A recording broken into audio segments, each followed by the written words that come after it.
everyone, and it is Kate here for the For the Love of Classics book tag, and this tag was created by Yamini from The Skeptical Reader and Ange from Beyond the Pages, and it was such a fun tag to come from two ladies who love classics so much, and the questions they thought of were really unique, and you could tell were created by people who really do have a love for classic literature.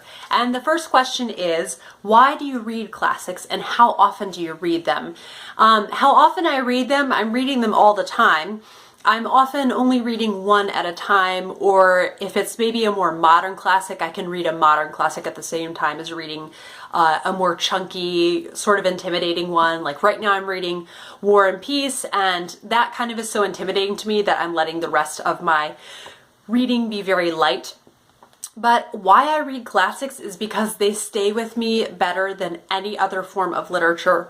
I can really think back and look back on the times that I've read classics, and just as soon as I think about it, the feelings that I felt while I was reading it come back so strongly, and it's just, it stays with me and affects my spirit in a way that other books, it's hard for them to do that. So I'm just so deeply affected by them, and they're usually very memorable.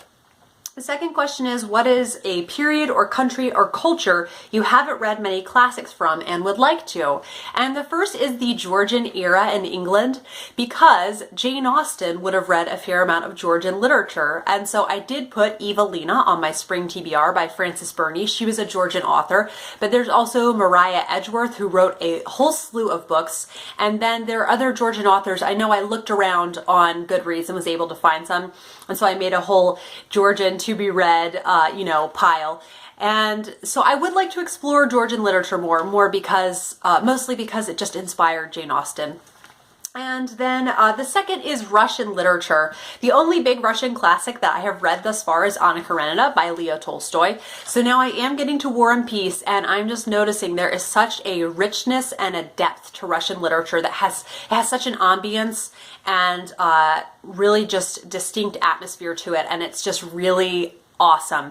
And it just feels like you're eating really rich dark chocolate whenever you're reading it. And so I'd like to explore more Russian literature, and there is a lot out there. And question 3 says, which modern book do you think will be a classic in 100 years' time? And that has to be A Suitable Boy by Vikram Seth. In case you are new to my channel and were not watching me last summer, I read this with Hillary from Your Robot Friend. It's about 1,500 pages. We took 3 months to read it. We read it mostly over the summer, and now it has become a beloved reading memory of mine. This is the tale of 4 families in India during the 50s. So there was lots of religious upheaval. There were lots of political tensions, class tensions, and all of that going on. The culture of India is changing. Some natural disasters like a stampede that happened. And so really big overarching things. But then on the smaller scale, the main character is Lada, and this book is about whether she will find a suitable boy. And you follow Lada throughout the whole book, and I really didn't know until the end of the book who she was going to end up with. And it was just such a spectacular book because you really get a picture of the breadth of the culture of India, like what makes India what it is today. There's lots of talk about food, of course, and just birth and death. Everything that composes life is in this book, and it's just written in such a remarkable way. I highly recommend this, and I really do think it will stand the test of time. The next question says, the last classic that you read, and that is The Moonstone by Wilkie Collins. So this was just a case of, it was the wrong time. Every other time that I tried to read it, I had tried it 2 times before, and then for my currently reading takedown, I picked it up again, and it was just the exact right time. It's not heavy on the character development because it is a Victorian style mystery, so character development in mysteries didn't really occur until like the 60s or 70s. So there's not much character development, which I do like, but it is just a good old-fashioned adventure story. There is a really iconic moonstone that one of the main characters named Rachel is given on her 16th birthday. And then that night it is stolen. And so the course of the book is just finding out what happened to this moonstone. It's full of twists and turns, and it's narrated from 6 or 7 different characters. So it's neat to see those perspectives. And so I'm happy I finally gave this another try and can say that I enjoyed a Wilkie Collins. So eventually I will be reading The Woman in White, but I'm much more daunted by that one because it is longer, but I do want to get to it. The next question is the first classic that you ever read, and that is going to be Pride and Prejudice by Jane Austen. In my senior year of high school, I had seen the previous year, the 2005 movie adaptation with Matthew Macfadyen and Keira Knightley, and then we had a requirement in my senior English class that we had to read 4 classics that year and give kind of a reading journal of our experience.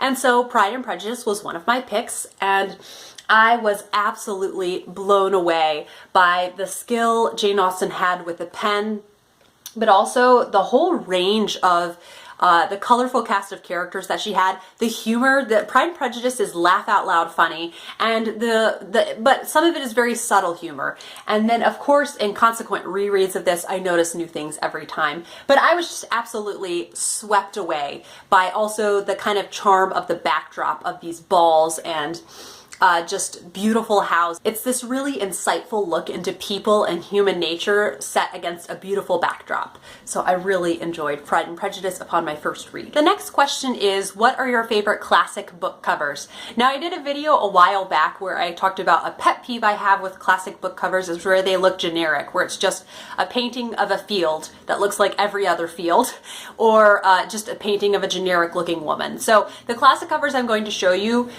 some of them are paintings, but they are very specific to the setting of this. And so I'm gonna hold up, I have my All Creatures Great and Small series, and the covers together make a picture. Let's try to get these in order for you. So this is All Creatures Great and Small by James Herriot, and I am lacking the last 2, which you can see this is a fall scene, and so the last 2 are winter scenes. Then I have this vintage classics edition of The Enchanted April by Elizabeth von Arnim, and this is just so lush looking, and that is exactly what the book is, very, very lush. Then I have this beautiful Source Books edition of Anne of Green Gables, and I think that it's very romantic and whimsical looking, which is perfect for the character of Anne Shirley. It totally matches her personality. And then I have this edition, the Penguin Classics Deluxe edition, and this is Middlemarch. And so I think this is a really spectacular cover because it is very beautiful. It has a gold foiling on the letters, but it also really evokes a lot of the story. That Middlemarch is a really big novel, but it's about a very small corner of the world. And so it just shows this is this little part of the world that it's about, these few English estates. Question 7 is classic authors you wish had more books. And I have 2 answers for that. And the first is, of course, going to be Jane Austen. And mainly because she has an unfinished novel called Sanditon. And it is set at a seaside resort town. And there's, you know, someone staying there for the summer visiting. And I've heard several Jane Austen experts say that it looked like it could almost have been one of her best novels. And so she finished about 4 chapters. And of course, there have been devoted Janeites who have finished this book, but we'll never know exactly what Jane Austen wanted to do with it. So I would have just loved to see what she would have done with that and what other books she would have had to write. And then, of course, I'm going to say Elizabeth Gaskell. And I say this specifically because Wives and Daughters is my favorite of her novels, and it was her last. She died before finishing like the last 20 pages of it, but since it was her last, her novel of everyday life, she called it, I wonder if she would have written more books like that, because Wives and Daughters feels very different from the rest of her novels.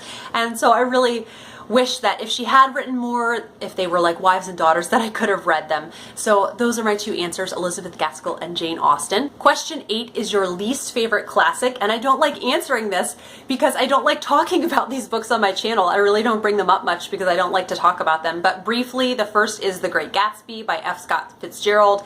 I was just so highly underwhelmed by this, and I wanted to join the club because there's a lot of glamour in that era, but I was so underwhelmed. I thought there was almost no character development whatsoever, and I was just, like I said, very underwhelmed.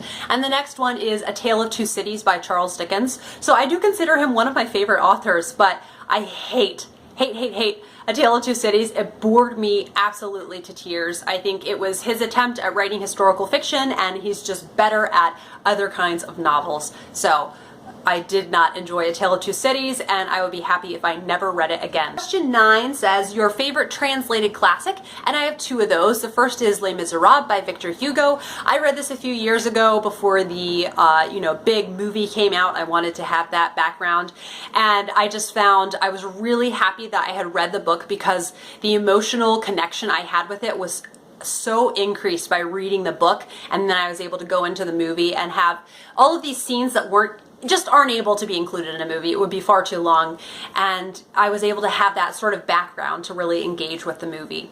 And it's just such a beautiful and moving novel, and I did read the unabridged, and I think if I ever reread it, I will be reading the abridged, because there is one section where there is 100 pages included on the sewer systems in Paris, and I'm just not about that. So it's a beautiful novel, but I really think for those of you out there who are considering reading it, I think it's okay to kind of take that shortcut and read the abridged. But the other one is Anna Karenina by Leo Tolstoy. I read this a few years ago, and it still feels so fresh in my mind, and it's a story about so much, but Anna is the main character, and I would say it's about her selfishness, which is not really popular in society today, but that is what I feel about Anna Karenina. But it's a beautiful, beautiful book, and I just adore it so much. Question 10 is your favorite modern classic. So I have so many to show you because modern classics are one of my favorite genres. First that I showed you the cover of earlier is The Enchanted April by Elizabeth von Arnim. And this is the story of 4 women, 2 who are married, not so happily, 1 who is unmarried, and 1 who is a widow. And they all just pool their money together and rent this villa in Italy in April. And their lives are totally changed for the better forever. And it just, being here in this really free-spirited, just beautiful Mediterranean climate kind of frees them up to be the best versions that they can be of themselves. And it's just a beautiful, beautiful novel and a very positive experience to read this. Next is this series, All Creatures Great and Small, All Things Bright and Beautiful, All Things Wise and Wonderful, and the 2 that I don't own are The Lord God Made Them All and Every Living Thing. So if you are new to my channel, this is the story of James Herriot, a man who is fresh out of medical school in Scotland, and he takes a job at a farm in Yorkshire in the north of England, and he ends up working with big farm animals. But just all of the people that he comes to know, there's just hilarious anecdotes, but it also has beautiful writing, and it's very emotionally engaging, and so it meets all my requirements for a modern classic, and I adore it so much. Then I have Miss Pettigrew Lives for a Day. This is Persephone Books' #1 seller. So they have a line of about 15 Persephone classics that they actually put, pictures on the covers, and this is one of them. And it's about Miss Pettigrew, who is hired out by a temp agency as a nanny, and she is called to Miss LaFosse's house by accident. And Miss LaFosse's life is kind of in a shambles, so Miss Pettigrew takes it upon herself to fix it for her, and it's just an excellent, excellent, really fun modern classic. Really zany, but fun. A Room with a View by E.M. Forster. This is the story of Lucy Honeychurch, who is visiting Italy and meets some interesting characters there, and then those characters she sees again later on when she's back in England, and it's just so funny, and it's just such a pick-me-up novel. Then one with less charm, but no less beautiful, is The Narrow Corner by W. Somerset Maugham. This is about a man who's trying to find passage back to England, and so he takes he goes on board a ship with 2 really mysterious, kind of nefarious seeming characters to get back to England, and the plot picks up from there. So it's very interesting and has beautiful writing. Then I Capture the Castle by Dodie Smith. I think this is kind of hit or miss with people, but I think a lot of people who like Pride and Prejudice would like that. Like this, and it is about Cassandra, who's living with her family in a decrepit castle when 2 very eligible young men move in next door. And then Nightingale Wood by Stella Gibbons. This is so full of charm and humor, and it's laugh out loud funny. There were so many moments that had me laughing, and it's about this woman who's recently widowed, Viola, and she moves in with her really detestable in-laws and is just very, very hysterical. Then My Father's Glory and My Mother's Castle. This is a beautiful memoir of a boy's experiences living in a summer home in Provence, and just his really wonderful memories that he makes while he's there, and it's just really moving and compelling. And Marcel Pagnol is also a movie director, and he wrote and directed The Well Digger's Daughter, which is one of my favorite movies. So if you like French films, I highly recommend the film versions of these or The Well Digger's Daughter. Question 11 says, classic literary places you would like to visit. I have so many, but they are basically all in England. Surprise, surprise. And first, I want to visit Yorkshire. Yorkshire because the Bronte Parsonage, so like the Bronte Museum, is in Yorkshire. In addition to that, the areas that James Herriot, is working in Yorkshire are there, from All Creatures Great and Small. And then also, what was there? The town of Whitby, that is in Sylvia's Lovers. It's a seaside town in northern England, and I would really love to visit Whitby because her town, Monkshaven, in Sylvia's Lovers, is really inspired by Whitby. Then in addition to that, I would love to visit the town of Bath. It's a very, very old city, and it still looks very old, and that is the setting for Persuasion, Jane Austen's Persuasion. What else? Oh, okay, this is one that's not in the UK. Prince Edward Island, which is the setting for Anne of Green Gables by Ellen Montgomery. It just sounds amazingly beautiful. And what else? Oh, the Lake District because of Beatrix Potter, and you can visit her farm that she had, and the Lake District just sounds absolutely amazing. And then in Manchester, you can visit Elizabeth Gaskell's house. I would love to do that.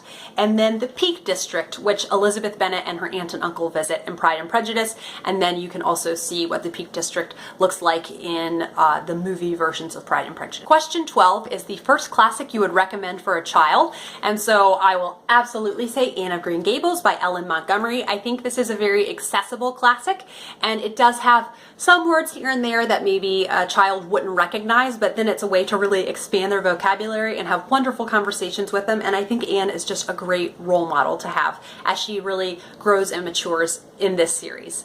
Then I have one that is another series, and it's one that isn't talked about as much on BookTube, and I love it so much, and it is the Betsy Tacy series by Maud Hart Lovelace. And what I like about this is that the reading levels go up as Betsy ages. And so there's Betsy Tacy and Tib, Betsy and Tacy go over the Bay Hill, Betsy and Tacy go downtown. So I think an advanced 8-year-old could read all of those, or maybe like 10 and 11 if they're a slower developing at their reading. And then they follow her until she grows up. So then there's Heaven to Betsy and Betsy in Spite of Herself when she's in high school. And then Betsy Was a Junior and Betsy and Joe when she's a junior and senior in high school. And then 2 following her afterwards, which is Betsy in the Great World and Betsy's Wedding. And so they're just so charming, and I love and adore the character of Betsy, or Bettina is her full name. And it's so fun to see her really beautiful friendship with Tib and Tacy. And so if you have watched You've Got Mail, actually, Kathleen Kelly talks about this briefly when she's recommending books to Joe Fox's niece. Then the next one has to be, it's another series, and that is the Little House on the Prairie series, but specifically this one, Little House in the Big Woods, is the shortest of them, or I guess these 4 years, but this one to me is really fun for little girls to read because it is about little girls, or little boys also. I actually, after I got married, I got my husband to read these, and he was totally charmed by them. He had written them off as quote-unquote girl books, which, what does that even mean?